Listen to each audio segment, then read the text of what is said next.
naddarallahu wajha rajulin ose wajha mri'in, do të thënë Allahu ja ndriçoft fytyrën një njeriu që semi'a maqalati, që e dëgjon fjalën time dhe e kaplon, do të thënë ban mend edhe e kupton mirë dhe e transmeton ashtu siç e ka dëgjuar.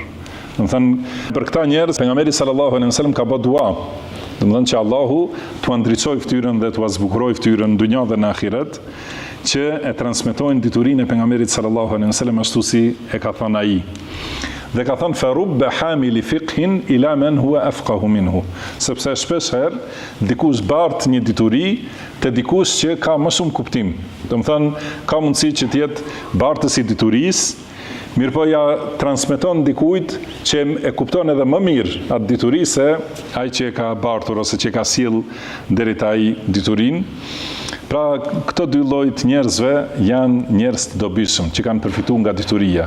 Dhe ka një lloj tjetër që janë si ajo toka, që është e padobishme, do të thonë tokë e papastër për shembull, tokë e ndotur, ose tokë pa asnjë dobi, si tokë ranore, do thotë që i bie shiu, edhe as nuk mblidhet uji aty dikund që të përfitojnë njerëzit, por as vetë ajo tokë nuk përfiton dhe nuk jep asnjë rezultat.